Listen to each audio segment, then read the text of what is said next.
Assalamualaikum warahmatullahi wabarakatuh. Bismillahi ma sya'allahu kana wa ma lam yasha' lam yakun. Alhamdulillahi rabbil alamin. Wassalatu wassalamu ala al-habibil alil azim Sayyidina Muhammadin al-hadi ila siratil mustaqim wa ala alihi wa sahbihi ajma'in.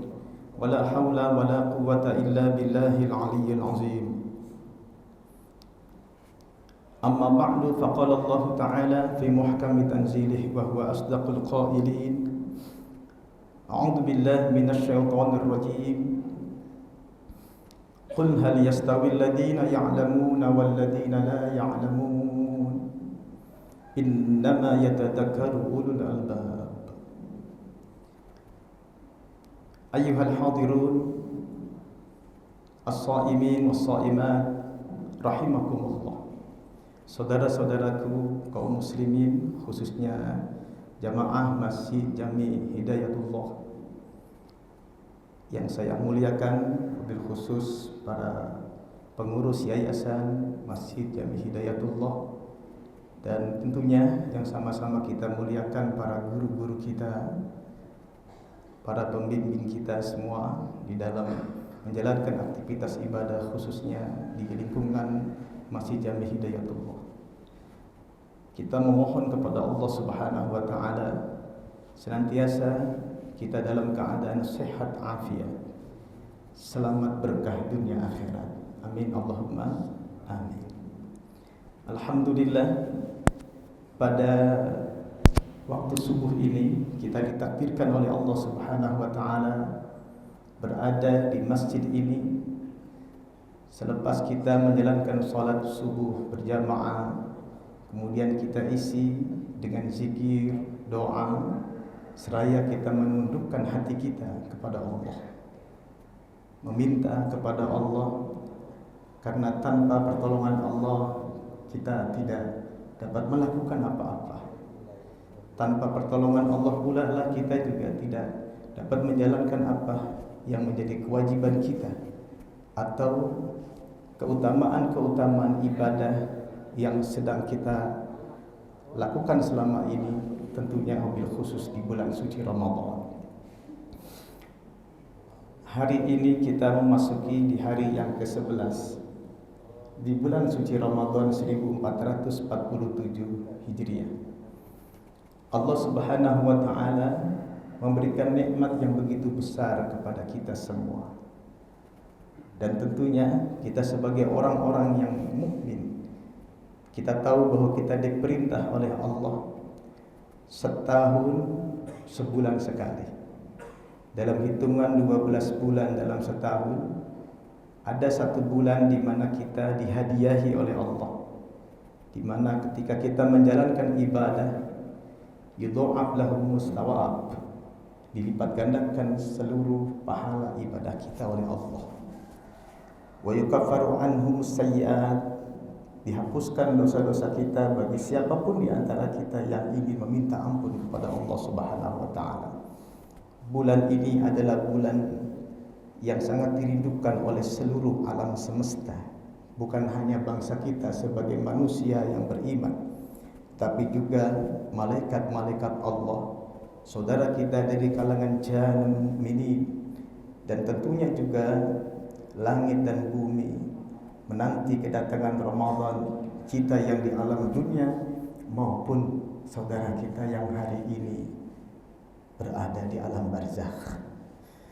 Saudara-saudaraku, bahwa ketika Allah Subhanahu wa taala menjelaskan di dalam Al-Quran surat Al-Baqarah, ketika kita diwajibkan menjalankan ibadah puasa, ujung dari ayat yang sering kita baca dan kita hafal, kita dengar, A'udzubillahi minasyaitonirrajim, Ya ayyuhalladzina amanu kutiba alaikumus siyamu kama kutiba alal ladzina min qablikum la'allakum tattaqun. Predikat muttaqi itu bukan predikat yang biasa-biasa saja. Tidak setiap orang digolongkan kelompok muttaqi. Maka kalau kita merujuk kepada beberapa ayat-ayat yang lain, Allah perintahkan kepada kita untuk memperoleh predikat itu.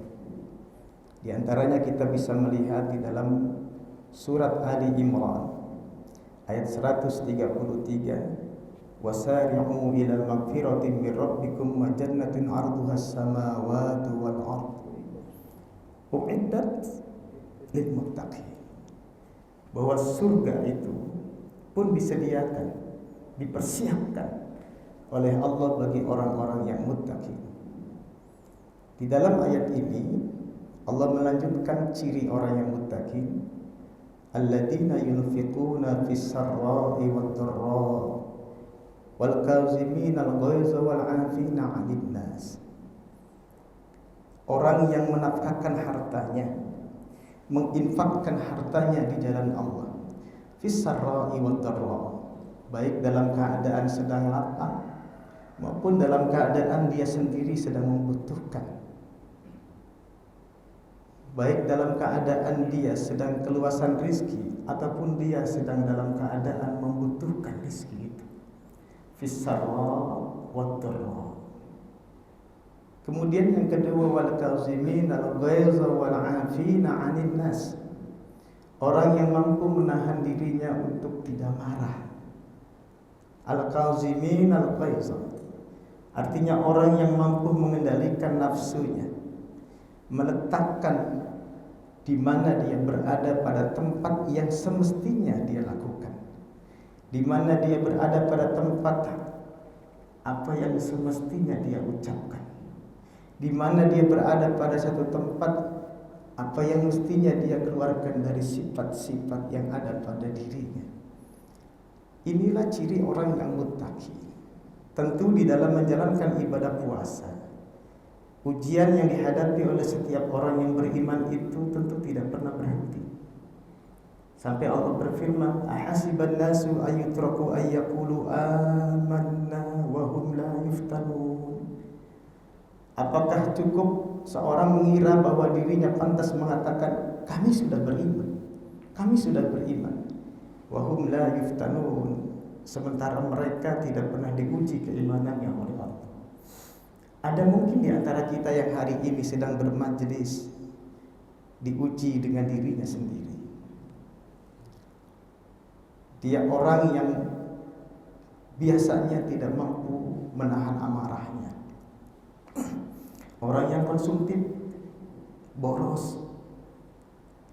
Orang yang mungkin tangannya suka ringan untuk mengambil barang orang lain.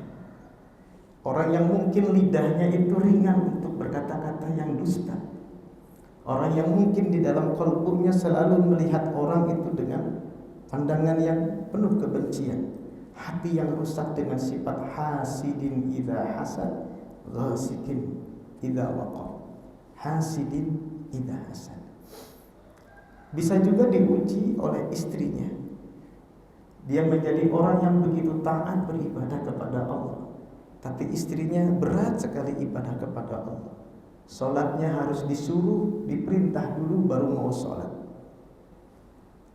Mungkin diuji dengan kelakuan istrinya, ucapan istrinya yang selalu menyakiti perasaan dirinya, menyakiti hatinya. Atau bisa jadi dia diuji keimanannya melalui putra-putrinya, anaknya yang sulit sekali dinasehati, sering pulang malam, bergaul yang pergaulannya sulit sekali kita ketahui, tindak tanduknya yang kasar, tidak sopan kepada dirinya. Tentu ini menyiksa perasaannya dalam kehidupan, dan dia tetap istiqomah menjalankan kewajiban sebagai orang yang beriman. Atau mungkin dia diuji dengan menantunya, atau mungkin dia diuji oleh teman sejawatnya, atau mungkin dia diuji oleh atasannya di tempat dia kerja. Kalau saya sebagai orang yang tinggal di kampung, ada seorang kulit petani diuji dengan majikannya yang kejam. Kalau kita ada yang tinggal mungkin di wilayah utara, yang hari ini mereka mengais mencari ikan sebagai nelayan, diuji dengan cuaca yang tidak menentu. yang tidak tahu berapa hasil tangkapan ikannya pada hari itu. Sementara di rumah anak dan istrinya menanti kedatangannya untuk membawa hasil yang baik. Ada tukang warung, penjaga toko yang 24 jam menunggu warungnya diuji dengan jarangnya orang yang mau membeli di warungnya. Itulah kehidupan kita sebagai orang yang beriman yang tidak pernah lepas dari ujian Allah. Dan substansi daripada ujian itu presisinya menuju kepada keimanan kita, bukan kepada badan kita, tapi kepada qalbu kita. Alhamdulillah, kita bersyukur kepada Allah jika kita termasuk golongan al-muttaqin yang digolongkan al-kazimin al-ghaiz. Meskipun ujian yang bertubi-tubi menimpa dalam kehidupan kita, tapi kita masih tetap konsisten mampu mengendalikan nafsu kita. Wala'afina 'anil nas, orang yang mau menerima permintaan maaf dari orang lain. Terkadang kita sulit menghapus rasa sakit hati yang pernah menggores. Tiba-tiba orang itu ada di hadapan kita. Dia pernah menzolimi kita dengan ucapan yang menyakiti batin kita. Atau mungkin dia pernah memukul kita, yang tapak tangannya masih berasa di wajah kita. Atau mungkin dia pernah orang yang mencuri barang kita, yang sampai sekarang belum dikembalikan. Atau mungkin dia orang yang pernah meminjam uang kita, yang bertahun-tahun uang itu belum dikembalikan. Tiba-tiba dia datang hanya mengucapkan permintaan maaf. Dan itu menjadi ciri orang yang muttaqi. Berat ataupun ringan, seorang muttaqin harus insyirahus sudur. Batinnya, hatinya harus terbuka dan lapang menerima permintaan maaf orang yang pernah menyakiti dan mengecewakan hidupnya. Ma'asyiral muslimin, jamaah rahimakumullah. Walladzina idza fa'alu fahishatan aw zalamu anfusahum dzakarullaha fastaghfiru lidzunubihim wa may yaghfiru dzunuba illa Allah. Dan orang yang berikutnya, ciri orang yang muttaqin adalah orang yang melakukan perbuatan fahisyah. Fahisyah itu artinya adalah perbuatan fahsyah, perbuatan yang kecil. Mungkin dulunya dia sebagai pecandu narkoba, tapi hari ini dia taubat dan meninggalkan. Mungkin dulu dia pernah menjadi bandar judi atau pemain judi. Hari ini dia menjadi orang yang betul-betul bersih hartanya dari hasil perjudian. Mungkin dulu dia pernah menjadi seorang pencuri. Mungkin dulu dia menjadi orang yang penzina, tapi kemudian dia tinggalkan semua perbuatan fahsyah itu. Dan dia tinggalkan, dia berpindah, hijrah zahirnya, hijrah batinnya, menjadi orang yang muttaqi. Al-zalamu anfusahum, atau dia melakukan perbuatan yang menzalimi dirinya sendiri. Apa yang mestinya dia lakukan ternyata dia tinggal. Yang menjadi kewajibannya ditinggalkan, yang dilarangnya malah justru dia langgar. Dia menzalimi dirinya sendiri karena dia tidak menyadari bahwa dia adalah sebagai manusia diciptakan Allah untuk ibadah kepada Allah Subhanahu wa taala. Dia melakukan tindakan-tindakan yang nantinya justru akan merugikan dirinya sendiri, bukan hanya di dunia, tapi nanti di akhirat kelak.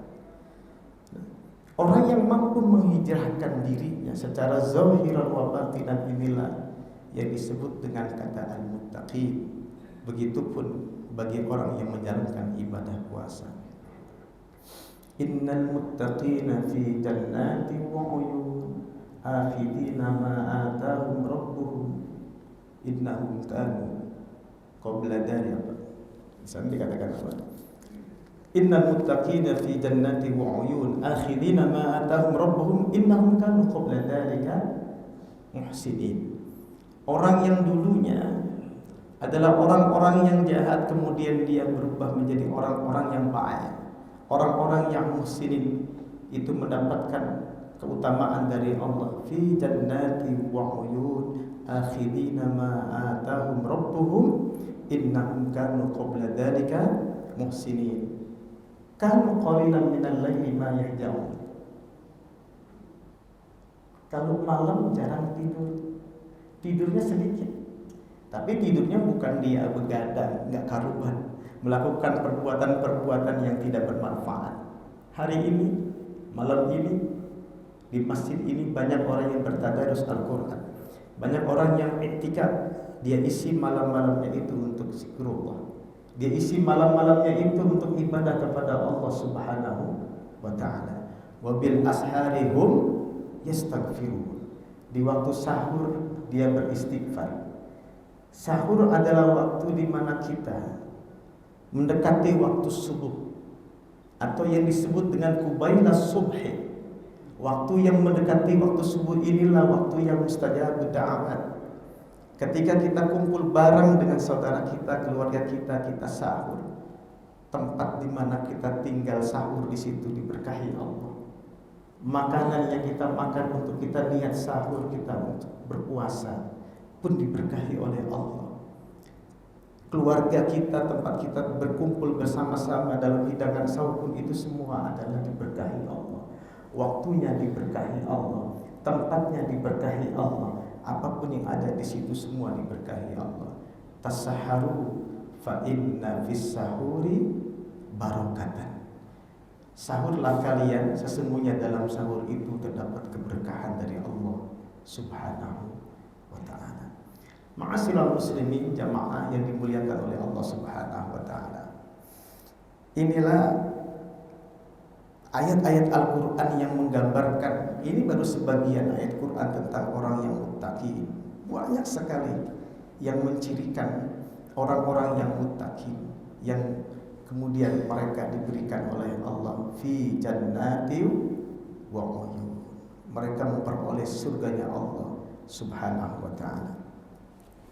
Ma'asyiral muslimin, jamaah yang dimuliakan oleh Allah Subhanahu wa ta'ala. Ada satu hadis qudsi yang diriwayatkan oleh Imam Muslim dari sanad sahabat bernama Abu Dzar Al-Ghifari. Hadis ini menjelaskan tentang betapa Allah Subhanahu wa ta'ala begitu sangat terbuka kepada kita sebagai hamba-Nya, bahwa sesungguhnya kita ini tidak punya daya upaya apa-apa kecuali apa yang diberikan Allah kepada kita. An Abi Dzar radhiyallahu ta'ala anhu, an Nabi sallallahu alaihi wa alihi wasallam, bima yarwi an Rabbih azza wa jalla annahu qala, ya ibadi, inni haramtu zulma ala nafsi faja'altuhu bainakum muharraman fala tazalamu. Allah berfirman dalam hadis qudsi ini, wahai hamba-hambaku, inni zalamtu zulma ala nafsi, inni haramtu zulma ala nafsi, sesungguhnya aku mengharamkan kezaliman atas diriku. Ini penegasan dari Allah bahwa Allah tidak pernah berbuat zalim atas hamba-Nya. Bahkan keadilan Allah Subhanahu wa ta'ala, fadilahnya Allah Subhanahu wa ta'ala, rahmatnya Allah Subhanahu wa ta'ala kepada orang-orang yang beriman, ketika dia melakukan amal perbuatan yang baik, Allah balas dengan bi asri amsalihah. Ketika dia melakukan perbuatan yang jahat, Allah balas sesuai dengan perbuatan jahatnya, tidak dilipat gandakan menjadi 10 kali lipat. Seperti halnya ketika kita melakukan amal kebaikan, apalagi di bulan Ramadan. Allah haramkan zalim dalam dirinya, dan begitu pun Allah menjadikan kezaliman itu diharamkan di antara kita sebagai hamba-Nya. Maka ujungnya fala tazalamu, janganlah kalian saling berbuat apa? Zalim. Janganlah kalian saling berbuat apa? Zalim. Hari ini mungkin kezaliman itu dilakukan tidak secara langsung. Di era digitalisasi, seringkali orang tidak sadar bahwa ternyata informasi yang dia share, dia sebarkan melalui medsos tanpa dia tabayun terlebih dahulu, yang isinya berupa fitnah, yang isinya berupa ghibah, sesungguhnya itu bagian daripada kezaliman. Dia tidak sadar bahwa apa yang dia share kepada orang banyak itu sesungguhnya adalah sedang menceritakan keaiban-keaiban saudaranya yang muslim. Atau mungkin dia tidak sadar bahwa apa yang dia share kepada orang lain itu sesungguhnya adalah fitnah. Tidak seperti yang dia dengar, tidak seperti yang dia baca, karena dia tidak melakukan tabayun terlebih dahulu. Tapi sudah kadung itu informasi disebarkan kemana-mana. Padahal Allah melarang, fala tazalamu. Janganlah kalian saling berbuat apa? Zalim. Ya ibadi kullukum dhalluna illa man hadaituhu fastahduni ahdi lakum. Wahai hamba-hambaku, sesungguhnya kalian itu adalah orang-orang yang tersesat, kecuali orang yang aku berikan hidayah kepada. Ketika hari ini kita berada di masjid ini, di Masjid Jami' Hidayatullah, Allah berikan hidayah dan taufiknya kepada kita. Kaki kita diringankan Allah untuk melangkah ke masjid ini. Badan kita diringankan Allah untuk sujud di hadapannya. Aktivitas kita hari ini kita diringankan Allah untuk bersabar duduk setelah kita sholat untuk mengikuti pengajian ini. Aslinya kita tidak mampu melakukan itu. Aslinya kullukum dhalun, kalian itu tersesat, tidak mengetahui mana yang hak, mana yang batil. Kemudian Allah berikan petunjuk, yang ini lakukan, yang ini jangan dilakukan. Ada orang tua kamu, berbaktilah kamu kepada orang tuamu, dan jangan sekali-kali kamu durhaka kepada orang tua. Ada gurumu, maka khidmatlah kepada gurumu. Jangan sekali-kali kamu berlaku tidak sopan, tidak beradab kepada guru. Su'ul adab. Hari ini ada waktu sholat, di mana ketika kamu menjalankan sholat, di mana ada sholat yang begitu besar fadilahnya, namanya sholat apa? Sunnah fajar. Allah sampaikan melalui lisan Rasulnya kepada kita. Semua petunjuk-petunjuk itu diberikan kepada Allah. Tanpa ada itu kita menjadi orang yang tidak tahu apa-apa, menjadi orang yang tidak tahu apa-apa. Sehingga kita tidak mampu membedakan mana yang hak, mana yang batil, mana yang taat, mana yang maksiat. Illa man hadaituhu, kecuali orang yang telah aku berikan hidayah kepadanya. Maka Allah katakan, fastahduni, minta hidayahlah kepadaku. Minimal 17 kali kita minta kepada Allah, ihdinas siratal mustaqim. Minimal 17 rakaat kita lakukan, minta kepada Allah. Yang kedua, wa kullukum jami'un illa man at'amtuhu fastaqimuni ut'imkum. Sesungguhnya kamu semua itu orang-orang yang lapar. Disebut oleh Allah, illa man at'amtuhu, kecuali orang yang aku beri makan kepadanya. Artinya orang yang diberikan rezeki oleh Allah sehingga dia mampu untuk bisa makan. Bukan hanya untuk dirinya, tapi untuk istrinya, untuk anak-anaknya. Dengan tegas Allah berfirman, li'ilafi Quraisyin ilafihim rihlatash shita'i was-shayf falyabudu rabb hadzal bait alladzi at'amahum min ju' wa amanahum min khawf. Allah sebutkan alladzi at'amahum min ju'. Allah lah yang memberi makan kepada mereka dari rasa lapar. Maka biasakan kita ketika kita datang hidangan di hadapan kita, alhamdulillah. Sebelum kita makan kita sudah memuji Allah. Sebelum kita makan, jangan nunggu alhamdulillahnya sesudah makan.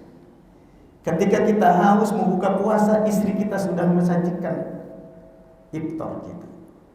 Anak kita sudah membelikan apa yang kita suka ketika kita berbuka puasa. Semua dihidangkan. Betul menghidangkan adalah keluarga kita, tapi hakikatnya semua itu adalah Allah.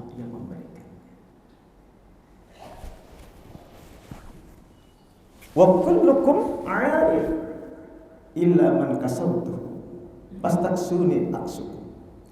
Semua kamu itu aslinya telanjang kecuali orang yang aku berikan pakaian kepadanya. Hari ini ketika kita menggunakan pakaian yang rapi dalam ibadah sholat kita, ya, pada dasarnya itu merupakan pemberian rezeki dari Allah. Ini sebetulnya penyadaran diri buat kita semua dalam hadis qudsi ini. Jangan merasa, saya orang mampu beli pakaian, guru. Berapa sih harganya baju, berapa harganya kaos, berapa harganya celana, itu murah. Betul, kelihatannya itu adalah usaha dirimu, tapi tanpa ada pertolongan Allah, manalah mungkin kita bisa punya kemampuan untuk membeli pakaian. Sadar bahwa kita ketika dilahirkan oleh ibu kita tidak ada yang berpakaian.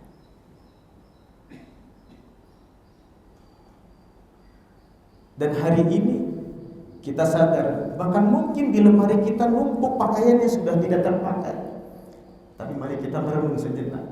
Di Sumatera sampai hari ini saudara kita kesulitan pakaian. Sebagian wilayah Jakarta atau mungkin di Bekasi yang belum lama terkena dampak banjir, tersapu rumahnya, pakaiannya habis, makanannya habis, perabotan rumah tangganya habis. Tidakkah itu sebagai ibrah buat kita, pelajaran buat kita, betapa Allah sangatlah mudah memberi dan mencabut nikmatnya atas hambanya. Semua ini adalah pemberian Allah. Maka ketika kita menggunakan pakaian atau kita menerima pakaian dari orang lain, maka hendaklah kita mengucapkan alhamdulillah.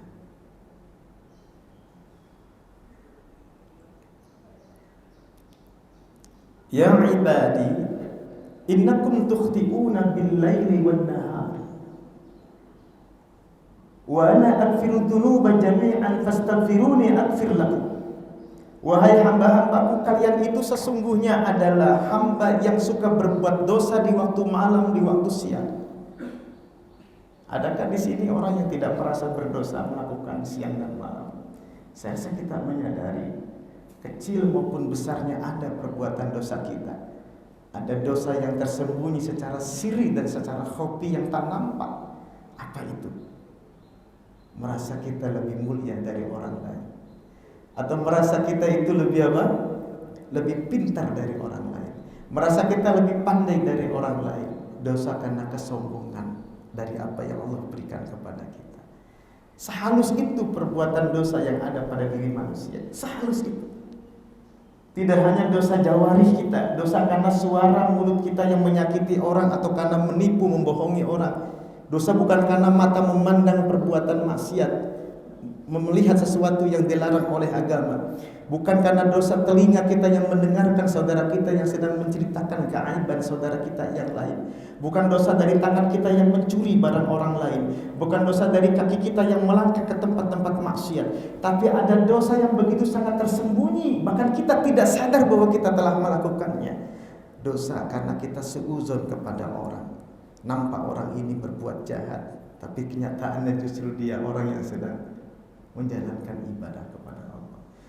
Saya tidak mengira, saya pikir kali orang itu tidak sholat, pakaiannya seperti itu, menggunakan celananya, menggunakan pakaiannya nampak seperti seorang preman atau seorang bajingan, tapi ternyata dia sampai di masjid lebih dulu ketimbang saya. Astagfirullahaladzim. Saya pikir ini orang hanya seorang gembel, tapi ternyata dia lebih dulu di tempat ibadah sebelum saya sampai. Bahkan ketika ada satu tulisan yang dikarang oleh Al-Imam Az-Ghazali, ketika ada setan menggoda manusia, sulit sekali untuk dihentikan, karena ada 3 ikatan yang dibuhulkan kepada setiap seorang hamba. Dan 3 ikatan itu lepas dengan 3 amalan. Pertama, ketika manusia sedang tidur dan bangun, ya, ikatan ini lepas karena doa kita, alhamdulillahilladzi ahyana ba'da ma amatana wa ilaihil nusyur. Baru 1 ikatannya. Kalau belum lepas yang 2, bisa tidur lagi, subuhnya lewat. Lalu kemudian dia bangun, dia ambil wudu, lepas bukhul yang kedua, tinggal satu. Karena bisa jadi dia bangun, dia wudu, dia duduk, bisa tidur lagi. Tapi ketika dia sudah menggelar sejadah, mukenanya dia pakai, atau sarungnya dia pakai, pecinya dia pakai, dia takbiratul ihram, Allahu Akbar, lepas 3 ikatan itu. Setan melapor kepada iblis, saya sulit sekali menggoda orang itu. Apa kata iblis? Biarkan dia sholat tahajud. Biarkan dia melepas 3 ikatan kita. Tapi nanti kamu masuk melalui aliran darahnya, kamu bisikan ke dalam hatinya, malam ini yang sembahyang tahajud di kampung ini cuma saya doang. Itu pun cukup kamu merusak keikhlasan ibadah. Betapa tipis sekali setan merusak ibadah kita dengan memasukkan dosa khofi, dosa sirri yang tanpa kita sadari. Pernahkah kita merasa sholat seperti itu? Bangun malam, kemudian dia sholat, sepertinya kita lulus lepas daripada godaan setan, jeratan setan. Tapi tiba-tiba begitu kita sudah tahiyat, dalam batin kita berbisik, kayaknya di kompleks ini yang sekarang sholat cuma saya doang. Begitu halus setan masuk melalui yajri majrad Bani Adam. Dia mengalir melalui aliran darahnya Bani Adam. Dia bisikkan di dalam hatinya. Ketika itu setan melapor, kata iblis, sebegitupun kau telah sanggup mampu merusak ibadahnya, karena di dalam batinnya berbisik, hanya dia yang ibadah malam. Ma'asyiral muslimin jamaah yang dimuliakan oleh Allah Subhanahu wa taala. Allah perintahkan fastaghfiruni aghfir lakum. Kamu minta maaflah, maka aku akan ampuni segala dosa-dosa. Dalam hadis yang begitu panjang ini, di ujung hadis ini, ya ini saya potong sedikit hadisnya. Allah Subhanahu wa taala berfirman, ya ibadi, wahai hamba-hambaku, innama hiya a'mal, semua itu adalah amalan kalian, yang baik maupun yang buruknya, amalan kalian. Uhsiha lakum, tidak ada yang tidak tertulis semuanya untuk kalian. Semuanya ada catatannya. Tsumma uwaffikum iyyaha, kemudian tidak ada satupun yang tidak aku balas dari seluruh amalan itu. Faman wajada khairan falyahmadillah, maka barang siapa orang yang mendapati kebaikan dalam amalannya, maka adalah dia memuji Allah. Nanti seluruh amalan manusia itu akan dihitung oleh Allah Subhanahu wa taala, diperlihatkan seluruh amalannya, diperlihatkan seluruh balasannya. Maka ketika kita hanya mengandalkan amalan kita dengan kualitas ibadah kita, pantaskah kita mengharapkan surganya Allah Subhanahu wa taala? Maka semua fadilah yang akan kita terima nanti di saat kita masuk di padang mahsyar, di saat kita menerima catatan amalan kita, di saat kita mizan, di saat kita berada di mahsyar, di saat kita berada di hisab, di saat kita siratal jahim, melintasi siratal jahim, di saat itu ketika manusia sudah ditentukan tempatnya di surga dan di neraka, semuanya tidak ada yang mampu untuk membela dirinya apalagi orang lain, kecuali hanya satu, rojaan Allah, hanya minta kepada Allah. Sulit sekali dia mengandalkan dirinya, sulit sekali dia mengandalkan amalannya. Begitu dia melihat surga dengan kenikmatannya, dia tidak merasa cukup mengandalkan sholatnya seumur hidupnya untuk bisa membayar surganya Allah. Dia tidak merasa cukup dengan pahala puasa Ramadan selama hidupnya untuk membayar surganya Allah yang begitu nikmat, yang begitu besar sekali kenikmatannya. Dia merasa tidak cukup untuk membayar surganya Allah dengan zakatnya, Dia merasa tidak akan cukup untuk membayar surganya Allah Subhanahu wa taala dengan hajinya setiap tahun, umrohnya setiap tahun. Di saat itu dia hanya mengharap ridhonya Allah Subhanahu wa taala. Dan dia pun merasa tidak cukup mengandalkan amalan-amalan kebaikannya untuk bisa mencegah dirinya dari neraka yang begitu sangat menakutkan, kecuali hanya minta rahmat dari Allah Subhanahu wa taala. Lihat di situ. Wa man wajada ghaira dzalika fala yalumanna illa nafsa. Dan kalau nanti pada akhirnya dia mendapati bukan kebaikan, pada akhirnya dia tidak mendapati sebuah kebahagiaan di akhirat, maka jangan pernah dia menyalahi siapapun.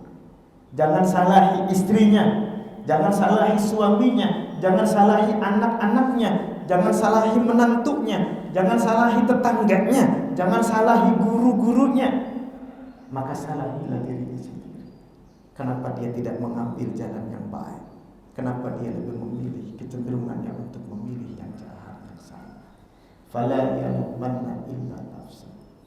Kita bersyukur mendapatkan hadis ini jauh sebelum kita menghadapi kematian.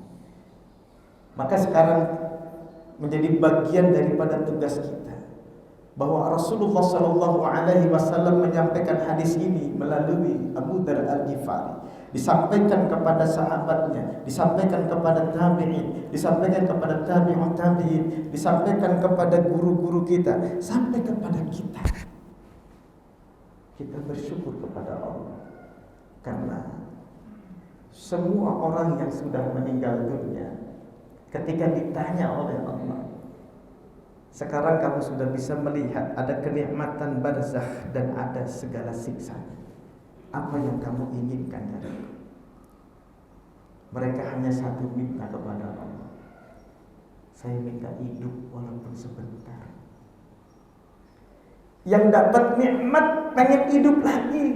Kenapa ente sudah dapat nikmat di barzakh kok pengen hidup lagi?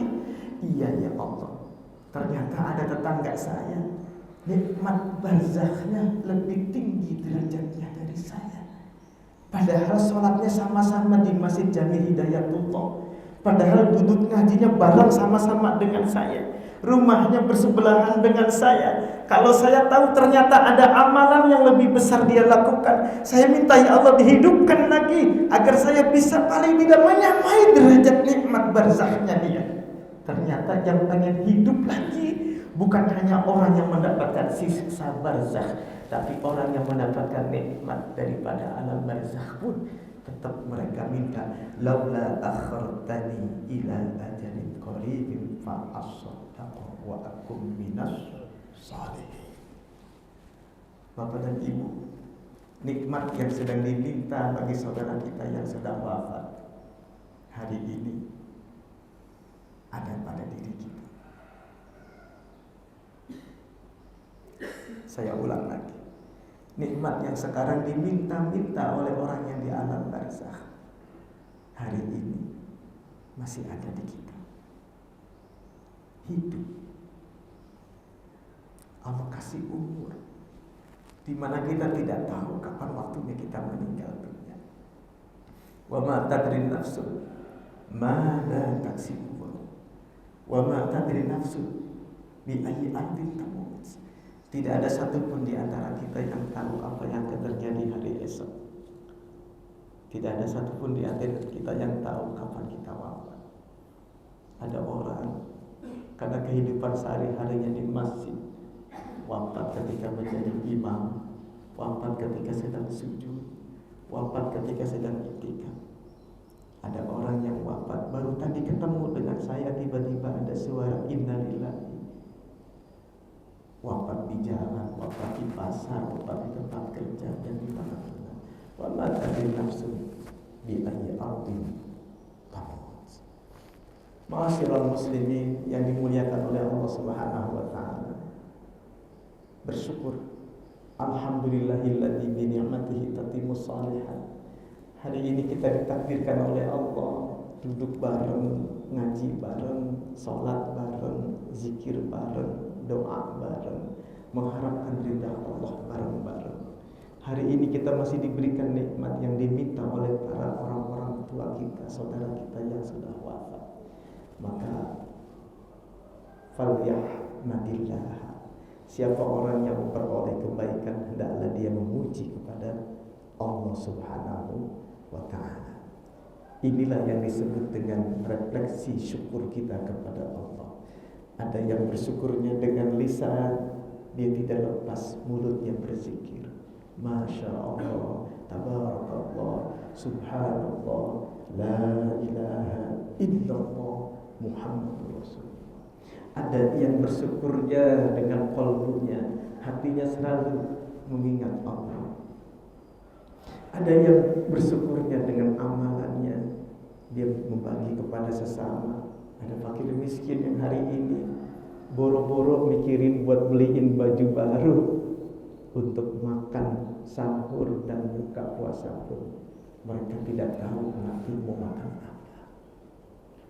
Boro-boro mereka berpikir untuk bisa membelikan persiapan untuk lebaran, untuk nanti sore berbuka pun dia belum tahu akan buka puasa dengan apa. Ini sebagai aspek buat kita. Apalagi kalau kita melihat saudara kita di Gaza, mereka ibadah sholat nggak seperti kita, mesinnya enak, ada AC-nya, karpetnya tebal, ada minyak wanginya, ngaji kita nyaman. Mereka sholat di bawah dentuman mortir, takut. Mereka makan pun susah. Tidakkah semua kejadian di sekitar kita ini menjadi bagian iktibar buat kita? Falyahmadillah. Maka bersyukurlah kepada Allah. Kita seperti ini bukan karena kita kuat bisa sampai ke masjid.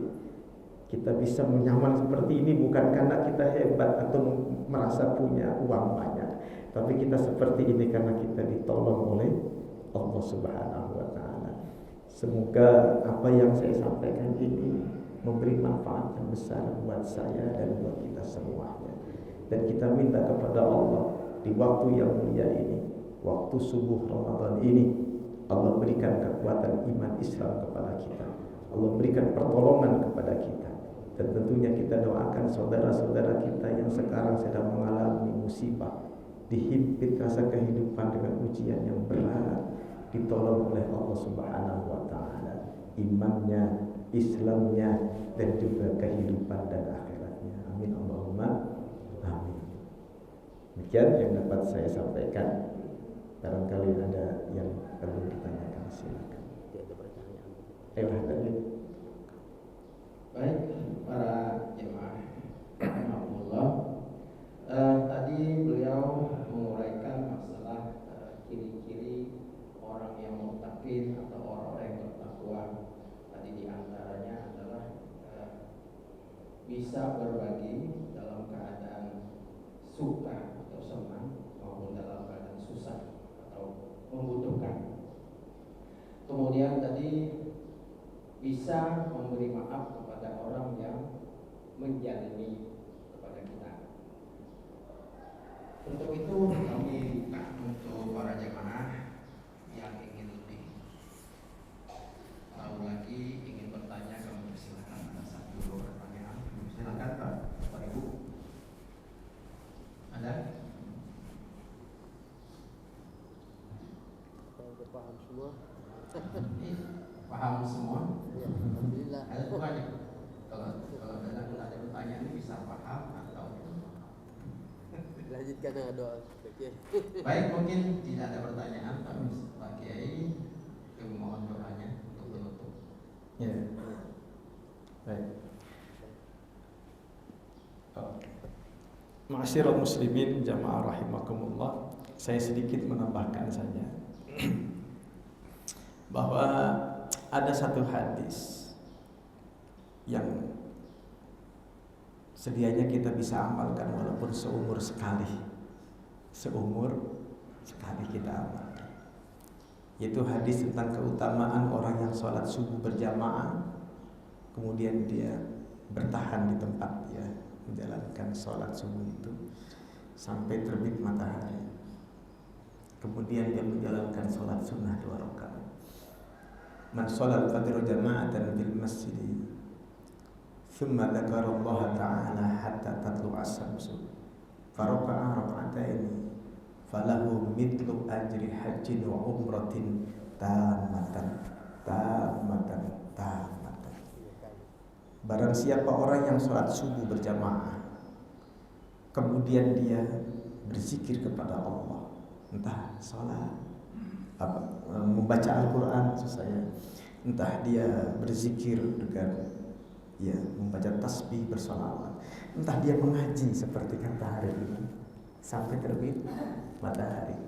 Tapi terbit matahari itu bukan membarengi ketika terbitnya matahari. Kita tinggal hitung terbitnya matahari jam berapa di tanggal 11 Ramadan ini, tarik 10 menit setelahnya, maka itu disebut waktu duha subro, atau dengan kata lain waktu syuruk. Disebut duha subro, duha kecil. 10 menit ditarik dari waktu terbitnya matahari, disebut dengan waktu syuruk atau duha subro.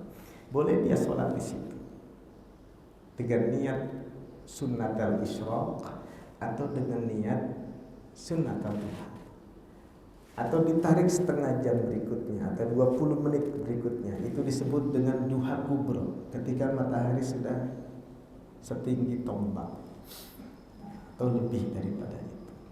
Dia sholat 2 rakaat, lalu kata Nabi, orang itu memperoleh pahala sebanding dengan haji dan umroh, sempurna. Falahu ajru hajjin wa umratin tamatan.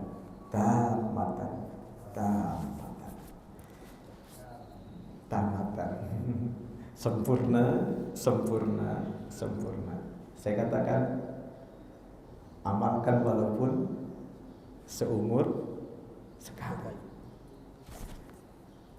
Baik, itu yang saya sampaikan. Mari kita tutup dengan doa kafaratul majlis bersama-sama. Subhanakallahumma wa bihamdika asyhadu an la ilaha illa anta astaghfiruka wa atubu ilaik. Astaghfirullahaladzim alladzi la ilaha illa huwal hayyul qayyum wa atubu ilaik. Bismillahirrahmanirrahim. Alhamdulillahi rabbil alamin. Hamdan yuwafi ni'amahu wa yukafi mazidah. Ya Rabbana lakal hamdu kama yanbaghi li jalali wajhikal karim wa 'azimi sultanik. Allahumma salli ala sayyidina Muhammadin fil awwalin wa salli wa sallim ala sayyidina Muhammadin fil akhirin wa salli wa sallim ala sayyidina Muhammadin fil mala'il a'la ila yaumiddin. Allahumma inna nas'aluka bi anna nashhadu annaka antallah la ilaha illa anta al-ahadus samad lam yalid wa lam yulad wa lam yakul lahu kufuwan ahad. Ya hayyu ya qayyum ya dzal jalali wal ikram. Allahumma ighfir lana wa li walidayna warhamhum kama rabbawna shighara. Rabbana atmim lana nurana waghfir lana innaka ala kulli syai'in qadir. Rabbana atmim lana nurana waghfir lana innaka ala kulli syai'in qadir. Rabbana atmim lana nurana waghfir lana innaka ala kulli syai'in qadir. Allahumma ighfir li ummati sayyidina Muhammad. Allahumma arham ummata sayyidina Muhammad. Allahumma astur ummata sayyidina Muhammad. Allahumma jibur ummata sayyidina Muhammad. Allahumma aslih ummata sayyidina Muhammad. Allahumma afi ummata sayyidina Muhammad. Allahumma hafaz ummat Sayyidina Muhammad. Allahumma farrij an ummati Sayyidina Muhammadin sallallahu alaihi wasallam farajan ajilan birahmatika ya arhamar rahimin. Allahumma afina fi badanina. Allahumma afina fi sam'ina. Allahumma afina fi basarina. La ilaha illa anta. Rabbana atina min ladunka rahmatan wa hayyi lana min amrina rasyada. Rabbana atina fid dunya hasanah wa fil akhirati hasanah wa qina adzaban nar. wa sallallahu ala khairi khalqihi sayyidina Muhammadin wa alihi wa sahbihi wa baraka wa sallam. Subhana rabbika rabbil izzati amma yasifun wa salamun ala mursalin walhamdulillahi rabbil alamin. Hadanallahu wa iyyakum ajma'in. Assalamualaikum warahmatullahi wabarakatuh. Waalaikumsalam warahmatullahi wabarakatuh.